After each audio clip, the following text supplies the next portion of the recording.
because we just got tired of sitting on scrapes and not seeing anything. You just come in, scrape be clean, watch leaves fall in it. Next time you come back, it's clean, so we never would see anything. So trying to associate the tracks with something else, as some kind of travel, we started building that into our strategy and tactic, trying to figure out how are they getting to a scrape or how they're getting to bedding or whatever it is they're doing. Why? So started more looking at the big picture on that, then trying to figure out how to set up, because we didn't know anything about thermals or anything. So the easiest way I come up with was finding a track that had more things around it, more points or more things that come together. We call them wagon wheels or crow's foot, stuff like that, where now it's thermal hubs, but we didn't know. We just knew it was a bunch of stuff that come together, you got a better chance. So it's trying to learn that stuff and then learn how to set up on that, and that's what we were doing, so, but it took a while.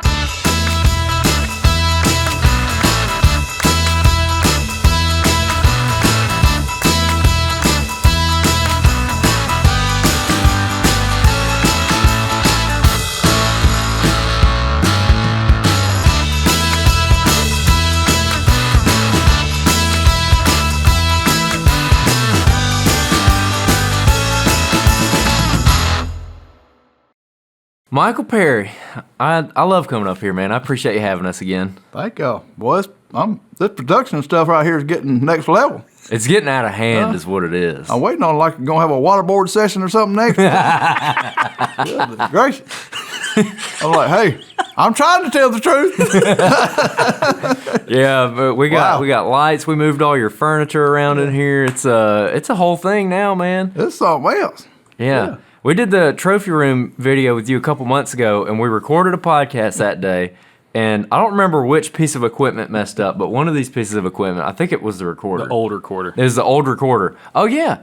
That's why we have this recorder. It's because when we left. Just because of me. Yeah, it's because of you, because we left, and that was the second one that had messed up in a month. Really? And so we're like, we just got to buy a new one. Wow. And so now here we are. Here we are. Back. Take two. After 600, 700 episodes, still having technical issues, man. That's part of it, though. As long as you're growing, it's going to help. Yeah. That's right.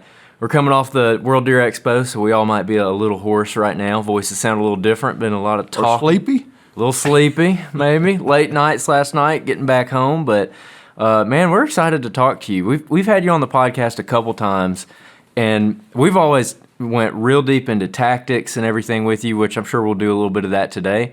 But one thing we've been doing with a lot of guys lately is just talking about their upbringing and where they came from and how they got to where they're at.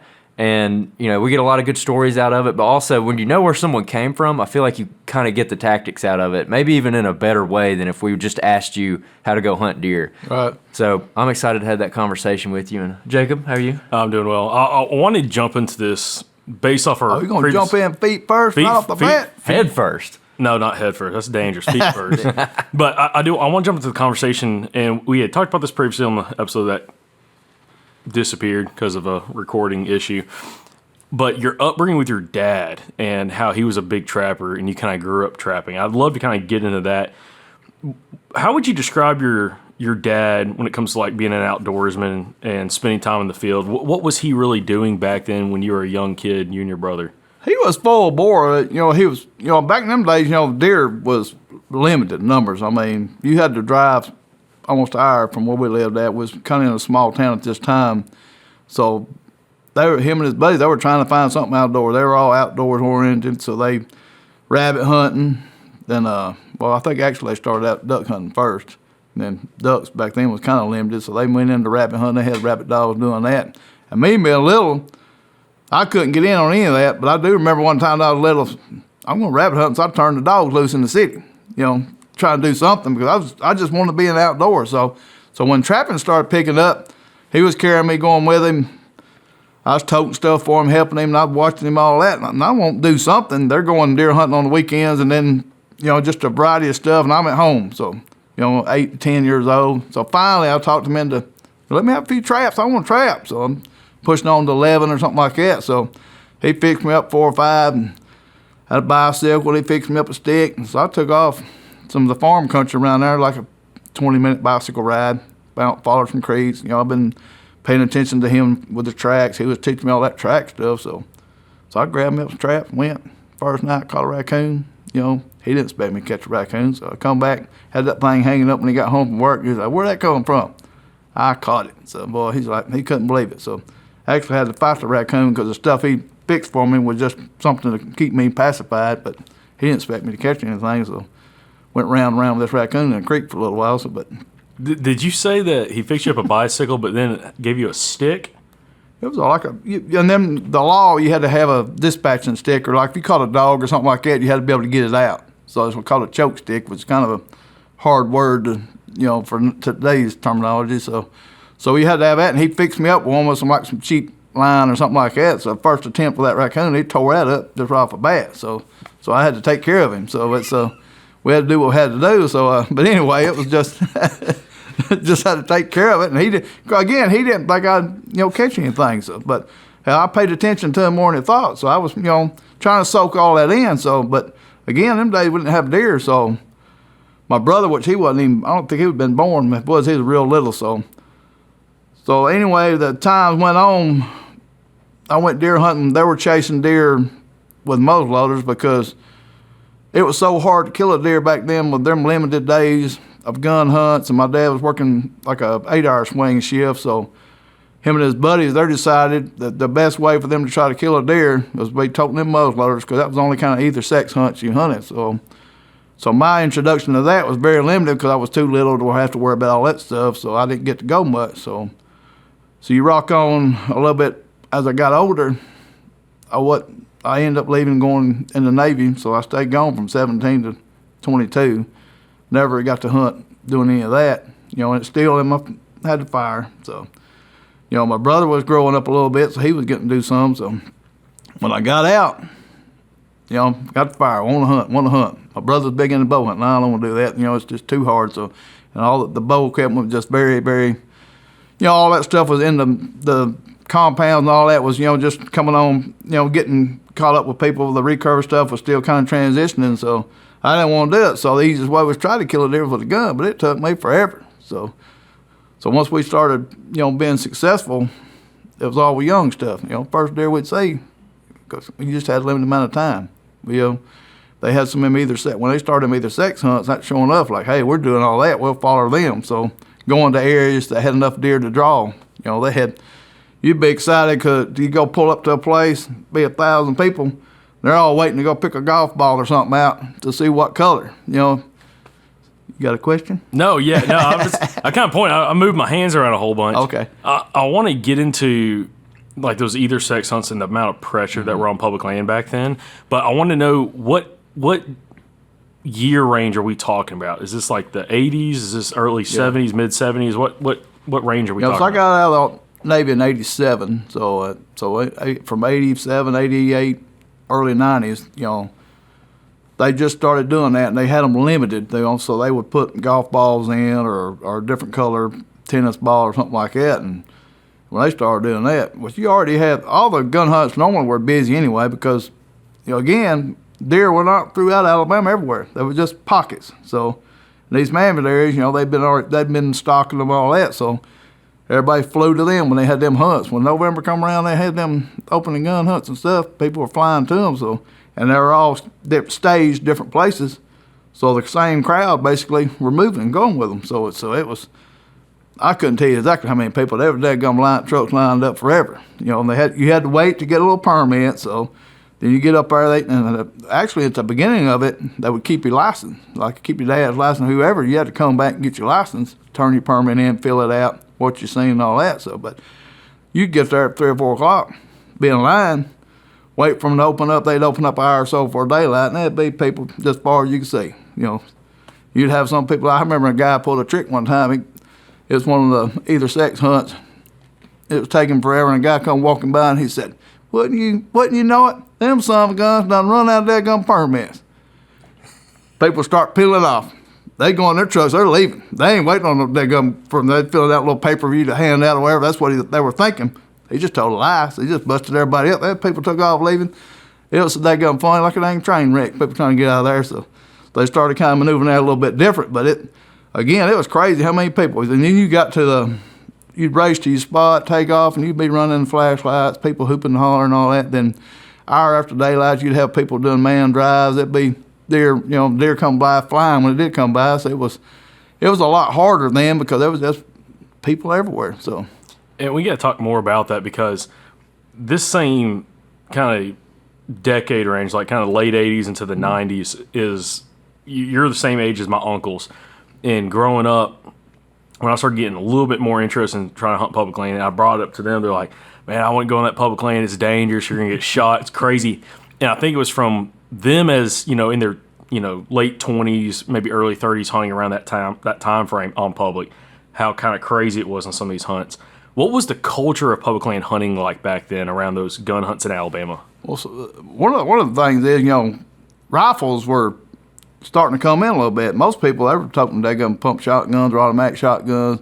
Then the Remington 742s come in, semis. But if they started shooting, they were slinging bullets. They empty out a shotgun, slugs. So it was kind of scary, yes. But only like in my lifetime, I've only heard of 3 people getting shot, and they're pretty sure that 2 of them was intentional as far as like some kind of situations. But another one, there was like some guys running through the woods after a deer and shot like his cousin or something like that accidentally. But so we wasn't really worried about it. But of course, those people was. But when it started daylight, them shots started cracking off. It was like a war, just all day. So again, them guys, they sit there for about an hour and then they up trying to figure out some way to chase them up, or stir them up for somebody, or do the man drive. They walk around with Coke jugs and whatever, just shaking rocks, hooping and hollering. It was just a madhouse pretty much all day. Every one of them gun hunts, it's going to be some kind of exciting or unique adventure. So, now, what was the culture like back then around those gun hunts? Was that like the norm and people didn't really get bothered by it, or they wasn't bothered by it because generally you had 5 or 6 of your own folks,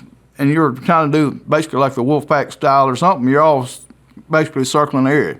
You're going to this ridge, or they would drop you off. You stay right here in this holler where you can see that one. We'll carry a guy over the next one. Or we're putting guys on top. They're staging people in their groups around stuff, around little bows, just all about the community part. Several of them, very few was hunting by themselves or anything. It was all big groups. So there'd be 4 or 5 trucks in a group at each little hole. So we're going to keep talking about pressure, but one other thing I'm real interested in, because when me and Andrew started hunting public, there were still all those permit hunts where you had to show up on a gun day. When they had a gun hunt on a weekend, you had to show up, get your paper permit in the morning, line of trucks, not quite as crazy as yours, but it would be a few hundred people there. And a lot of guys would get there at 1, 2 o'clock in the morning, especially some of the old men that's been hunting for a long time. They have a certain spot they're trying to go to, especially on either sex hunt because they're trying to get a doe with a rifle. Right. And they'd be sitting up lawn chairs or something in a line. They'd have the trucks parked. They'd have their seats lined up in front of the check station and just sipping on coffee. Was there anything like that as well back then where it was like a little bit, it seemed like there was a lot of camaraderie, like there was the groups of guys that would kind of be doing that, sipping their coffee, but like you'd be hearing telling stories and all kinds of stuff. And it was fun back then, but also a little stressful because you're trying to get your permit and run back to your spot. Yeah, my dad, there people done that. My dad and his group, they always had they were stopping somewhere like a Waffle House or omelet shop or all that. And then when you walk in there, 50 people or whatever in there with orange hats on, they're all telling stories. You sit down and tell stories and getting excited for the hunt. Then when you get there, of course, there'll be some of them that's already been sitting there, some of them build a little fire, heating coffee up and just sitting there telling stories, waiting, You'd have some that would sleep in trucks. So it's just, but a lot of them, you had to wait at the gate and they'd be lined up and they'd get out and start, like you say, lawn chair and whatever, just waiting. Then we had a few that were like drive through. They'd sit in the truck and they'd open that gate and you drive through and they'd be kind of handing some out through the window. But it was just cool stuff, but it was way more people than now that you got to worry about. Of course, now you got to check in with your app. So most people are doing that, so you don't have to worry about that. So I got real quick. Back then, were a lot of those guys trying to hunt trophy bucks, or were they just deer hunting? Like, what was the general attitude back then? I can't remember anybody trophy hunting because again, when we grew up, you heard about deer, and there was limited information about learning how to do anything. Like the magazines you seen was Outdoor Life, Field and Stream, all northern stuff. I think my favorite one was like Fur Fishing Game or something. They would bring in maybe some southern stuff. They would do some different things with trapping and hunting. So trying to get that information, and then later on when VHS and stuff come out, we could rent stuff. So everybody like us growing up, we just want to shoot a deer. There was a few some big ones get killed. I've seen a couple big ones get killed over the year, but they wasn't because they were waiting on no big one. It's just because the sucker come through. So we, again, if it had an antler I mean, you just tore up. So my first one was spiked. My first several were spikes, you know. So it wasn't really all about the management part of it. Of course, the conservation department was trying to raise numbers up so you can shoot bucks, all the bucks you want. You know, as long as you're not shooting does, you're going to have plenty of deer. So that was the process then. So I never knew anybody that was a trophy hunter. So that didn't happen till way later.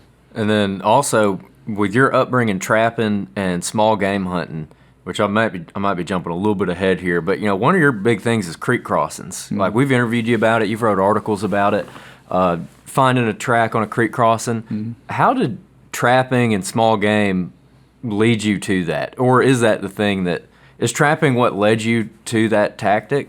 Yeah, well, and of course, you know, creeks and wet spots, you know, and drainage and stuff like that is the easiest places to see a full track, you know, without having to try to like pick leaves up or try to figure out a track in leaves. So walking drainages and during the trapping, you know, most of the trapping that we do in the water is associated with creeks, you know, water edges. So you get used to seeing all these different tracks and seeing where deer is crossing. You know, seeing that, Daddy will say, yep, deer crossed here, look, there's the buck track, whatever. So you're learning that as you're doing your trapping. So when we start deer hunting, the easiest way to try to find deer, you got to find tracks. You know, they'll leave tracks somewhere. So walking drainages or all the managed areas where all had a bunch of dirt roads, muddy roads and all that. Drive around, look for tracks where they're crossing, see where you think they're going, and try to figure out where they're at or cut them off. So that was a big part of easiest way for me to try to figure out deer. Mm-hmm. You know, and bucks especially, find a big track. Nowadays, you know, as you progress, you know, again, it's like, there's a big truck or a big buck. Reckon what he's doing. So I'm going to hunt right here. So instead of like trying to look at the big picture, which is what everybody's doing now, is what I end up learning to do, me and my brother and stuff, is trying to figure out why is that track there. So that was going to be my next question. So when did that start to transition for you? When did you start to put it together and have some aha moments? Yeah, well, you know, y'all heard me talk about the crooked foot buck. Me and my brother at Wolf Creek, man, there, you know, we were always looking at scrapes, you know, 'cause we hunted scrapes to start with like crazy because that was, you could see tracks in them. Man, there's a big buck putting a track in that, so we watch this, he'll be back. So we watched and watched and watched. So this crooked buck, he was leaving his track and scrapes. Everywhere there's a scrape, his track will be in it. So it's like, well, why is he doing that? And so we started trying to figure out creek stuff. So I found a creek system that had that track going across a thing up into some drainages where there were some clear-cut points. So I was like, well, I think maybe he might be doing something there, which who knows. But anyway, it was just different because we just got tired of sitting on scrapes and not seeing anything. You come in, scrape be clean, watch leaves fall in it. Next time you come back, it's clean, so we never would see anything. So trying to associate the tracks with something else, as some kind of travel, we started building that into our strategy and tactic, trying to figure out how are they getting to a scrape or how they're getting to bedding or whatever it is they're doing. Why? So started more looking at the big picture on that, then trying to figure out how to set up, because we didn't know anything about thermal or anything. So the easiest way I come up with was finding a track that had more things around it, more points or more things that come together. We call them wagon wheels or crow's foot, stuff like that, where now it's thermal hoods, but we didn't know. We just knew it was a bunch of stuff that come together, you got a better chance. So it's trying to learn that stuff and then learn how to set up on that, and that's what we were doing. So, but it took a while. So yeah. So when you say a bunch of stuff coming together, you mean ridge points, ridge coming points, down, tree lines. You know, I mean, different. You know, cutovers, the pines, the oaks. You know, it didn't have to be always ridge points, whatever, but a bunch of different things, bunch of different little habitats or edges. You know, course points in the places, because not all the places we hunted were mountainous. You know, so some of them was swampy stuff. So how did the story of old Crooked Foot end? How'd that go? It ended on a morning. It was one of the coldest mornings. It was like 12 degrees. And back in them days, you know, we would try anything. I mean, that specific day, them old Army flashlights, y'all remember them? Mm-hmm. I had one with a red light, the red cover. And I would walk this creek for like a half a mile in the water and pop up. And I had that first tree stand I ever bought was the tree lounge. And I toted that thing, wading that dang creek in the knee boots into like a big poplar where I could climb up that tree and watch them points. And it was like 14 degrees. It had snowed a little bit during the night. Got there before daylight, climbed up. Heard a couple across the creek before daylight where there were some roads across. I guess somebody had pushed something down, so stayed there all day, didn't see anything until about 1 o'clock. I seen a piece of a deer kind of moving, and it was getting a shadow. You know, the sun had come up, and it started warming up a little bit. Then you see shadows starting to build, and I'd see something moving, I'd look, and it had come down this point all the way across a bottom, and stopped, was doing something, fixing to go up, when I finally figured, hey, that's got a rack, you know, so I shot. He took off up this holler. Then I heard a little bit of racket, and then I heard something come back up on the point. Didn't really associate it with that deer because it was pretty good ways. I'd seen him wait as he went. But the noise that I heard later was kind of a different way. So I don't know about that. Maybe it's another deer. But anyway, I waited like 2 hours. Heard another shot. I thought, well, I don't know what that is. But then I waited, got down there and found blood, started tracking him up. Got up to the top where the ridge line run up into a head above a drainage. Big circle of blood. Couldn't figure out what that was. Couldn't find any more blood. Finally had to just start circling out. Found a couple of drops, and he had turned and come back toward me and run down a blood line or a ridge line for another 100 and something yards. Found him, and I shot him like a perfect shot, where heart shot. And I don't know how he went that far, but it's amazing, you know, that they can go that far. And that's another thing I learned. Them suckers are tough. So, but anyway, I just thought it was a 9 point, and I was tickled to death. You know, it's first good buck. Get him back truck. My brother's looking at him. He picks his foot up, and it's got the old warped toe. You know, of course, we didn't know, but he had survived EHD, so his hoof had got wrinkled and crooked. So that was into crooked butt. So he was one of all them scrapes, and me and my brother was talking about that. Was pretty dang cool to tie that into that. So we started. That was part of the process of start trying to learn a buck or learn a specific buck to an extent, and realize what kind of area they are and where they're putting scrapes at, and start paying attention to that. So, What year did you kill him? you asked me a year question. I'm putting you on the didn't spot. tell me I was going to do that. So I was 31. Yeah, I was 31 years old. So figure that out from 60. So I told you to not make you me just do go, math. yeah, I'm making you do math. I can't do math. What was that? Late 90s. 98. Is that right? So Okay. I think it's 98. So I should have got my leggum book out. I've got it wrote down. All the dates are wrote down, so I keep up with all that. But yeah, it was like 98. So One thing I wanted to know, when y'all are really getting back into the public land hunting after you get out of the Navy, and kind of like even like that time frame when you're hunting around for like Crooked Foot. This is, of course, well before there was great aerial imagery. There was no Onyx, nothing like that out there. There was paper maps and so on. How did y'all go about scouting and hunting using your paper maps and like knowing where you're at, going off roads, and remembering spots? Was it all in your mind, or did you write stuff down and mark it on a map? What was your process? we didn't write anything on the map. Only thing we used the map for was like the general idea of what roads, and we just drive down the road and looking for tracks. You know, we wasn't really, and maybe where some people parked at, but as far as looking at it, any kind of train thing or anything, we didn't.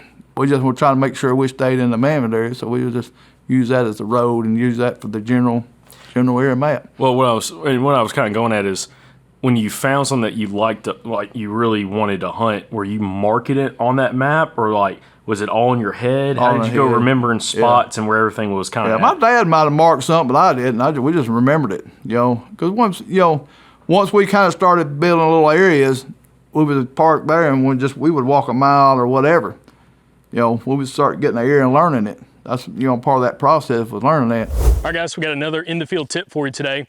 One thing we're doing right now while we're out here scouting is looking at overlooked spots, and overlooked by us. One thing we always do while we're in the field is using our tracker on Onyx Hunt to be able to not only see where we've gone, but where we haven't been, and that's what we're gonna go look at. So today, we're actually gonna work up into a drainage that we haven't been to before. We've walked all around it, but we haven't been up in it. And again, it's a very important factor of using the tracker, so you can see where you have been and where you haven't. A lot of times those places you haven't been is your overlooked spots. So if you want to try Onyx Hunt, you can download Onyx Hunt today and use the code SOUTHERN and save 20% on your membership. So it might be the off season, but we're still always thinking about whitetails. And if you're looking to get more mobile this fall and you're looking at saddle setups, the two most common designs you're gonna see are a single panel design or a double panel design. They both have their advantages and disadvantages. A single panel design is gonna be more comfortable right out of the box, while a double panel design is gonna be much more adjustable and customizable to your fit. We always say on the podcast, saddles are kind of like boots. Different people are going to like different things. As a general rule of thumb, I found that heavier set guys typically like a single panel more than they like a double panel. But other than that, it's just really a matter of preference. I personally use both of these saddles. This is the Method 2 from Latitude, and this is the Lone Star from Latitude. I will say that the Method 2 is really nice because it's a two-panel design. It's almost like you have a built-in back band that'll take a little bit of pressure off your back when you're sitting down. But if you're just getting into saddle hunting and you want something that's extremely comfortable right out of the box, the Lone Star is going to be your go-to. It has an advanced hip pinch reduction system in it, so right out of the box, this is going to be very comfortable, and you're not going to have the hip pinch issues that a lot of people have when they first get into saddle hunting. So if you want to be more mobile this fall, check out latitudeoutdoors.com to see these two saddles and a bunch of other mobile hunting gear. We've enjoyed them a lot, and I think you're going to enjoy them too. If you want to get a head start on deer season, you can go out and you can actually scout feed trees in summer. This is something we've been talking about on the podcast quite a bit lately. Today I'm out here, I've got a pair of Vortex Viper HDs. This is a great pair of binoculars for this. And what we're doing is we're just looking up into these oak trees, looking to see if we can see the little acorn buds on the limbs. So as summer goes on, it's going to get easier and easier to see those buds as they get larger. A tip for that is when you're looking up in the tree, you want to find a limb that's daylighted. It's just nothing but daylight behind it. You're looking at an isolated limb, and you're just going to want to pick that thing apart with a good pair of binos like these that are clear. I like to use a trekking pole and actually brace the binos on the trekking pole and sit down underneath that tree and really look at it for a while. So if you want to get a head start scouting feed trees this summer, go get you a pair of Vortex binoculars. Head on over to eurooptic.com. Use the code SOUTHERN10 and it's going to get you a discount on these binoculars or any other optics that Vortex sells. As you guys hear on the podcast all the time, we talk about mobile hunting for whitetail, staying mobile in the field, not always hunting the same spot twice, and really checking out new ground. If you're interested in getting into mobile hunting this fall, you need to check out the Mobile Hunters Expo in Dalton, Georgia, August 8th through the 10th. This is the third year of the Mobile Hunters Expos in the Deep South, second year in Dalton, Georgia. This is something we've been going to for 3 years now, and it's a great resource to try to find and learn new gear that you can be using this fall to make you more mobile and more efficient as a whitetail hunter. All the top brands in the mobile hunting community will be there, where you can try a bunch of different saddles, sticks, tree stands, and much more. If you're interested in becoming more mobile this fall, you can check out and get more information at the mobilehuntersexpo.com and buy your tickets today. We look forward to seeing you in Dalton, Georgia, August 8th through the 10th. Again, you just had to remember spots and use your map just to kind of make sure you're inside the boundaries and everything like that. To me, that's where like a lot of these guys like yourself and guys that grew up like that have a lot more woodsmanship, because first off, you had to find your way back to the truck, whether you're following a ridge, following a drainage, whatever, back to where you had parked at. But you didn't have all the detailed mapping systems that we have now that you can almost just look on a map and walk right in and be like, I'm going to go check out this drainage or this ridge system. It was more so just the boundary maps, which are old boundary maps. It wasn't topographical maps unless you went and bought one. Right. Yeah, we couldn't afford to do that. So you just had to go out there and walk it, and you had to walk it and walk it and walk it. Right. And that's where I feel like a lot of guys like yourself would learn just a lot more about what areas would hold deer, because you're covering so much ground, you're finding so much different sign and habitat and stuff like that, and you didn't know what it looked like until you were physically there.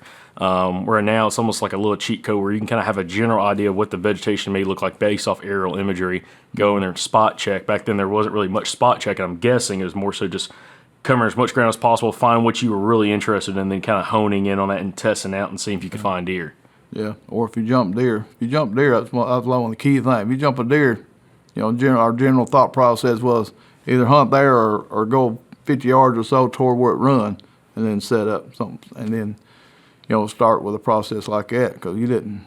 Again, none of that. I mean, none of the topo stuff, and there were several times that we I know one time we spent the night at Okmulgee. Me and my brother and my dad spent the night before cell phones, anything lost, tracking a deer, at dark or right before dark. Couldn't find it. Couldn't find our way back. Just basically built a fire and laid out.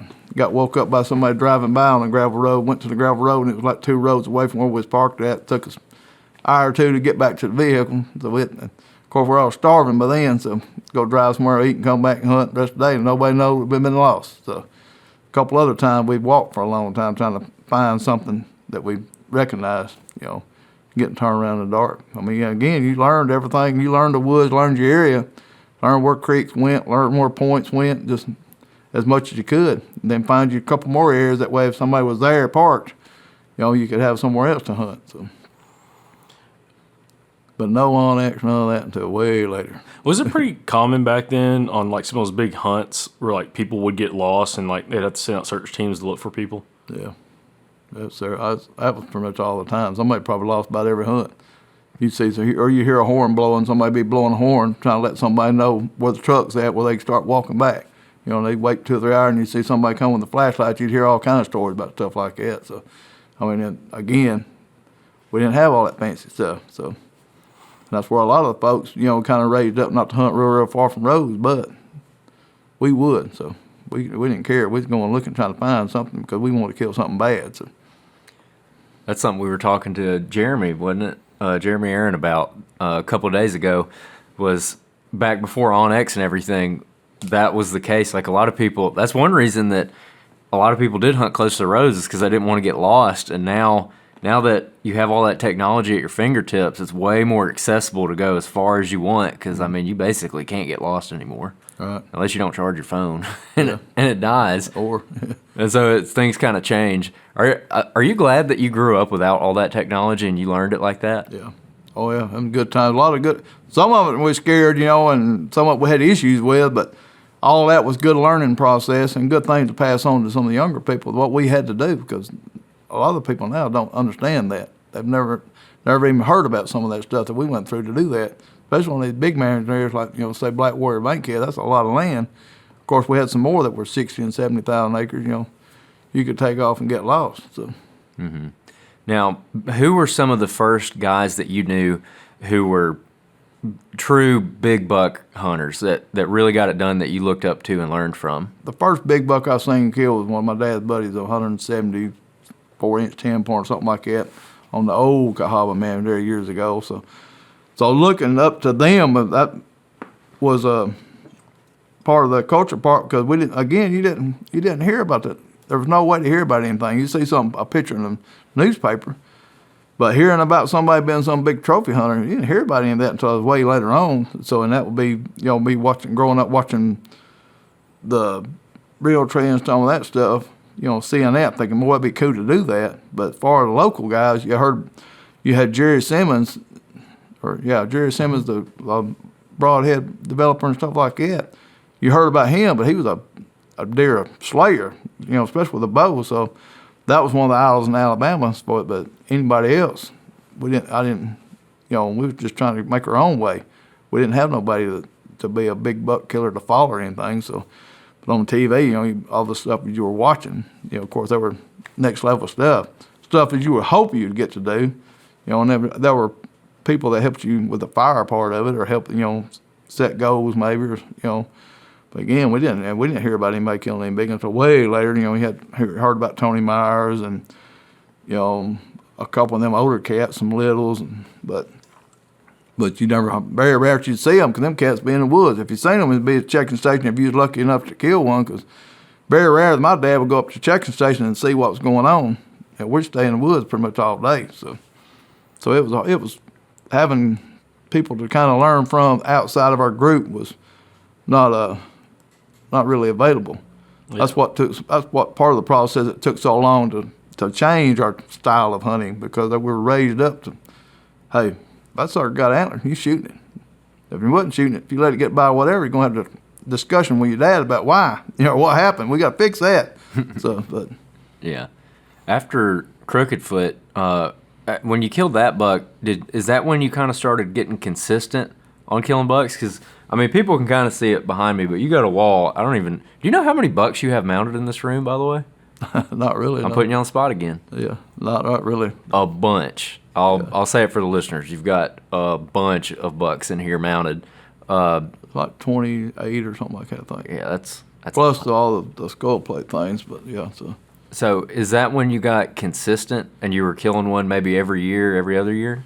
Yeah, they started getting more consistent then because I started getting away from the scrape hunting, so trying to hunt areas that had more transitions and stuff and being a little bit more patient, and then my brother, when he killed the monster one, that kind of like, hey, this, we didn't think about nothing like that. That's a whole next level. So we started learning that and adjusting and then started making changes. So it's getting more consistent, and started being a little bit more selective, still with bust spikes or whatever, because we didn't have that much time that was limited being, in them days. So I'd love for you, and you've told it before, but the audience has changed a lot in the last 3 or 4 years, and it's probably been 4 years since you told the story. Can you tell a story of Matthew's buck? Kind of like what happened, because this is just an interesting story. Yeah, that to lead up to that buck, the getting lost part. So my brother had shot a deer. So when we got lost on that was part of the thing of learning about this swamp, how some deer would move, or to get away from pressure, or to get away from getting hurt and stuff like that. Well, the next year or so, or maybe a couple of years, we'd adjusted from getting lost that time frame, and we'd set up, me and my brother, my dad, and somebody else, in some ridge systems that went toward this swamp, the same general deal where we got lost at. And somebody had shot, and this deer come by my brother, and he shot at it, and he might have nicked it in the leg. Yeah, he did. He nicked it in the leg or something, but we didn't know at the time. It come by me, and it looked like an elk coming through the woods. I shot at it 2 or 3 times, didn't touch nothing. And it went off into the swamp. Well, later on, when my brother and my dad and all them come up, we started tracking it, and we kind of figured out it wasn't hit good, but we tracked that sucker in the swamp. Then they come back and tracked it the next day into a different area. We thought this is a daggum area to be looking at.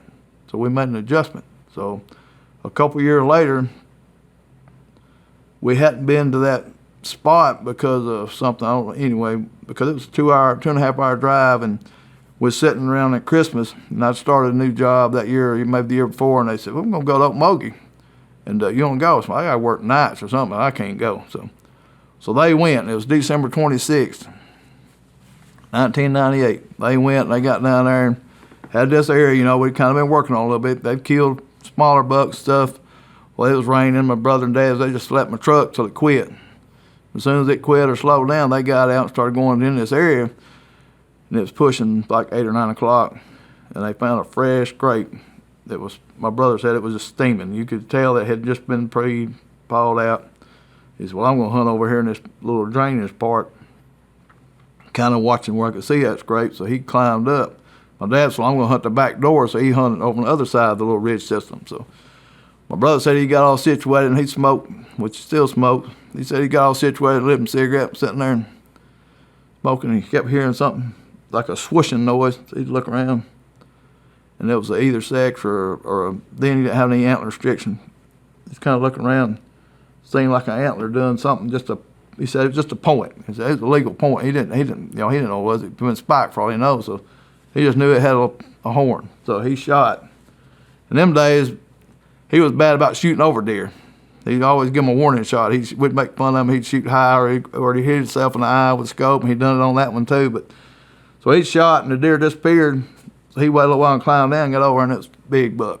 Just huge. And he was freaking out. So he's hollering at my brother, hollering at Daddy. Hey, Daddy said, what? Can you come over here and see you? Leave me alone. I'll go after a while. I'm trying to hunt. So anyway, they went back and forth, and the Daddy go over there, and big 18 point. They scoring deer. We didn't really know much about it, so they carried checking stage, and everybody's freaking out. People hunt all their life to see something like this. So they made their tour with it, showing people. Brought it to my house, and then I was like, oh, that starts changing, getting wheels going in your head. So hey, well, it got score and all that stuff. So that's a different thing. Scoring deer, hey, we got record books. Start making, competition thing. Yeah, that's what I want to do one day, is try to be in there. My dad wanted to be in there, and my brother said, well, I got you in there. So he put the picture, he sent there into the book with him and my dad together. So I got you in the record book, Daddy. So pretty cool story, and that kind of started changing the fire about what we wanted to do, especially with my brother. My dad was still like, he'd shoot anything. So what did that deer score? Do you remember? 180 and 1/8. 180 and an eighth. Yeah, 18 point. 18 points. Public land, he thought it probably might have been a spike. Just saw one Just time. one little piece of my horn. So, got down there and he thought it was in the bush. You know that story. I thought it was a bush, and and got down there and that stuff sticking around everywhere because it was a real white horned deer, like it had been laying in cut over or something. So, but it was just he's a freak. Of course, he's up on the wall. He's let me, keep it for a while. So, and it kept me motivated. Thinking, and I never thought I could kill anything that big. Just trying to get in the book, which I ended up getting in the record book later, but. That was just part of our goal, we was just hard after it, trying to do, try to kill bigger bucks, be a little bit more selective. And then, of course, the bow hunting, I didn't bow hunt for a while. Done it when I was young with recurve and stuff, never killed anything. But when my brother finally taught me into it, started doing that. Then when I killed one with a bow, that's a whole different thing. It's like, hey, when we ain't got gun hunts, I can bow hunt. So starting then the muzzleloader thing, we'd already been doing that a little bit. So whatever.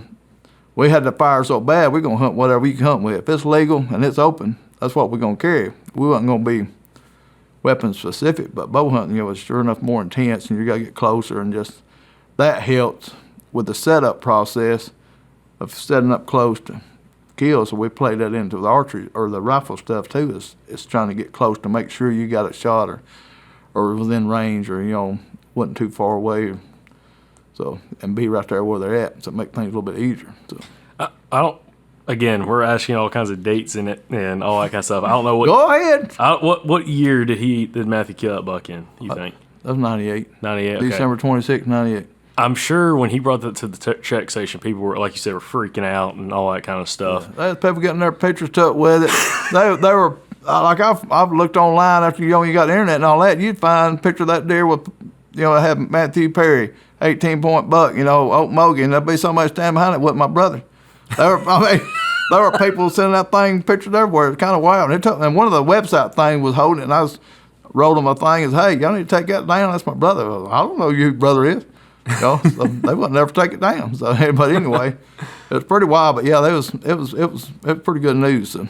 Well, it's one of those things that like when something like that happens, it always inspires not only yourself, but other people to like kind of get out there and go hunt and maybe hunt a little bit harder.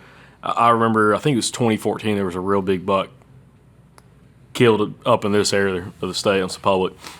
I ended up trying to come up here because it was Mr. Morgan killed a huge deer. And I went and I was like, I'm going to go up there and go hunt. And man, listen, I about got lost. This was before I had on it. There was an Onyx at the time. I didn't have Onyx or anything. And went back and there was a couple miles down this little tiny trail system.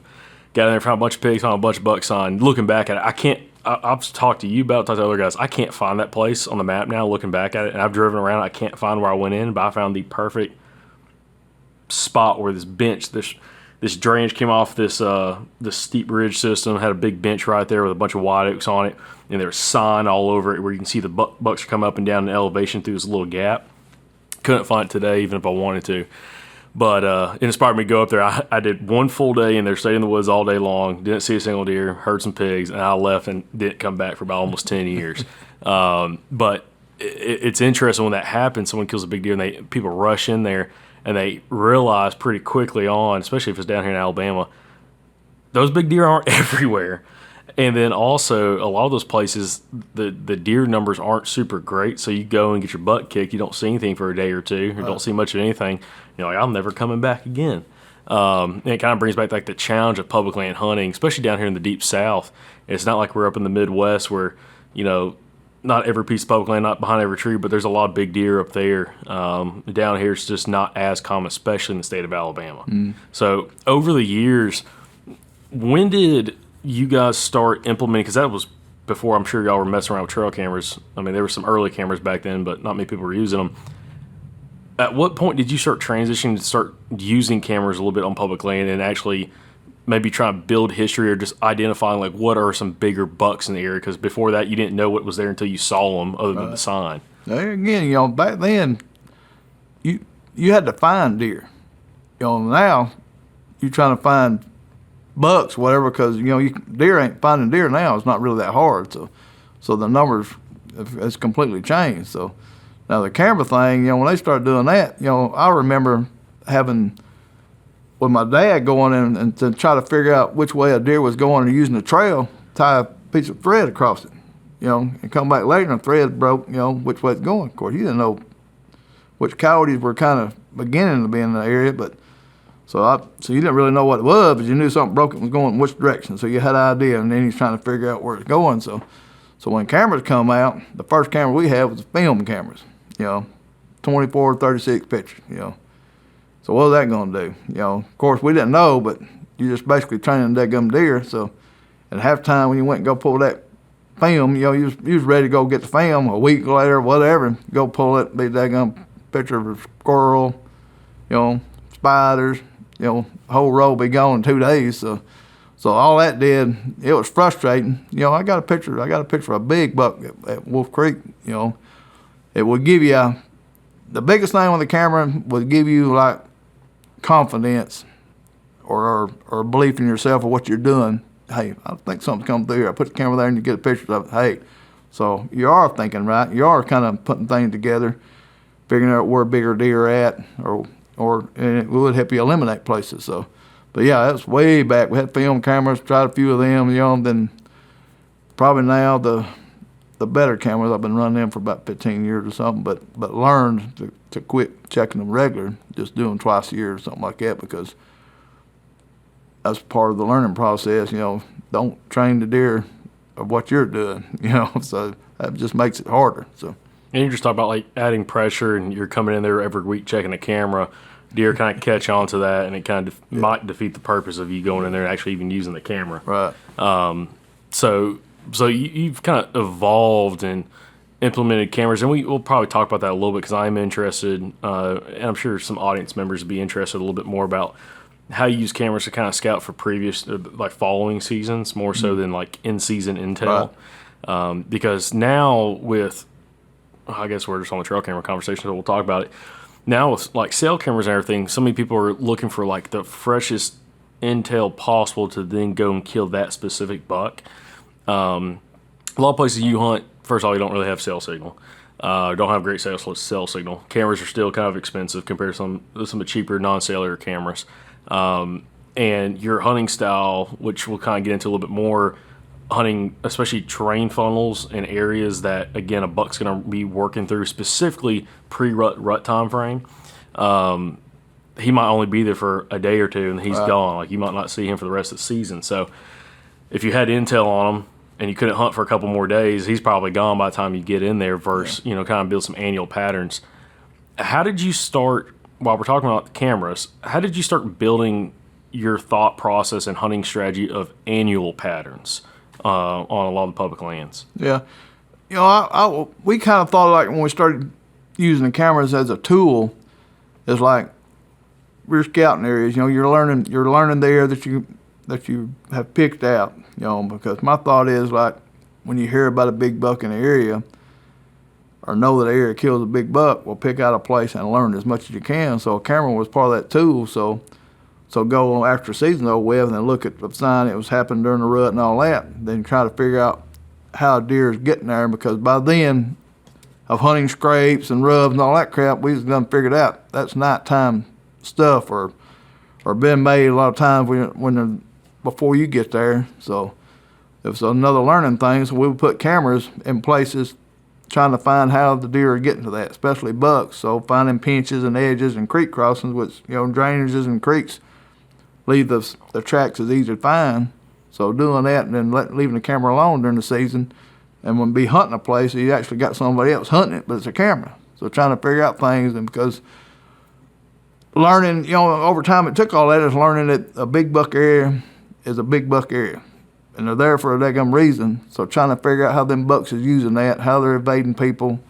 So using the camera to do that is what our thought process started doing. So I've tried a few scrape things, and it always would terrify me to put a camera on a scrape and see a deer looking at the camera, because I thought, well, you're doing that, you're leaving the camera on something like that, they're going to spend a little time there, and they're kind of looking around at the area because they're a wary animal. And they see something glowing over there and they look at it, last picture get of it. So I quit doing that. I've done it with some cell cam stuff like that, and then learned that too. So then when you get into cell cameras, my thoughts on the cell cams, well, there's a tool because you can get on there and it's supposed to tell you when the battery gets low, all that. Well, I've bought 4 or 5 of them. I've had 2 or 3 kinds of them. And to me, yet, there's not been one tell me the battery's fixing to go dead. They get down to about 30% or something, quits working. So that was the only reason I wanted to sell cameras, to let me know when the battery's going dead. Then I could go pull the card. Instead of getting there 6 months later and battery's been dead for a month or, something like that or so. Well, I thought that'd be a good tool, but I've got a few of them, but they're not what I want to use them for. So I just, you can't get signal most places. It's higher up, very on top. So a lot of times on the very tops, it ain't the best spot to get buck data. So I'm not going to use them. I'm sure they're good for other people, but they ain't benefiting me a bit. So I'm still prefer using the regular cameras and checking them twice a year and trying to learn new areas, and learn areas for Kathy. Then maybe my brother, if he comes up, just trying to, it's just a tool. It's just basically having somebody hunting for you during the season, but you ain't got to worry about it. You can just check it later. Yeah. I want to talk more about that. I want to talk more about annual patterns. We just mentioned something that we had to talk about, but you said big bucks are in big buck areas. What is a big buck area to you? And is it something that you have a gut feeling when you're there, or is there some kind of evidence that tells you, like, this is an area big buck's going to be in? Of course, a big track or something, and every now and then be a big, tall rub. But one of my thought processes, or something I kind of figured out over the years, with the camera stuff, is when bachelor groups, you'll see, like, some good bucks in bachelor groups, but generally when I get a monster buck picture or something, he ain't really with a bachelor group, he's by himself because they don't like associating or being with a bunch of deer. So finding some of the nasty stuff, it's crazy, or even kind of like most deer ain't gonna be in here, but it'd be like billy goat stuff or some, anyway, some different, very unique habitat. So, and kind of learning again that a monster buck, the bucks that's next level, think different. They've learned a lot in their life again to get to that age. So kind of figure out, me being older, trying to think, well, what would I do if I was that old? How would I make it a little bit easier to look for does without going so far, and staying secure, staying in the shadows, staying in them edges. So eliminate, like everybody, a lot of people y'all have interviewed, the dead woods or that stuff you don't want to be at. So learning that and using camera to do that, but being very careful about camera placement because them cats get old, staying away from some of that stuff. So, No. And learning that stuff. Exactly. And diving even more on that, so, of course, the thick cover, rough terrain, stuff like that could hold a big deer. But, like, you're talking about those next-level bucks, like the one that's over your shoulder, they're doing something typically completely different from everything else. Have you ever, based off, like, cameras or, like, seen one, or, like, physically put your eyes on one of these bucks, like these top 1% of deer in the area, where, like, they completely surprised you of where they were at, where maybe it was an area void of sign, but you still got evidence of a buck like that working through there, or anything like that, where, like, one of those bucks could be living in an area, there's a little bit of sign, but there's not much more evidence of other deer in that vicinity, so most people would probably move on and not hunt that area? And I'm not really having things like surprise me like that, but, I've had like a couple of hunts that kind of surprised me, like the way they would use something, as far as, I had a buck, I was kind of watching an edge with a pine thicket and some hardwood hemlock edges, and a buck come behind me and he was eating mushrooms coming behind me. It's the biggest buck I've ever missed, and it's like 160 plus, big 15-inch tines it looked like. So that kind of threw me off what he was doing, but as far as anything else, not really, because, because it's a monster buck, they do different things, so it's not really going to not be surprised about it, but just kind of learn how to adjust to that, and look for things like that. So. And that's something I feel like over the last few years you've put more of a focus on, is trying to find, I would say last year, I don't know, maybe last decade, trying to find those really big bucks.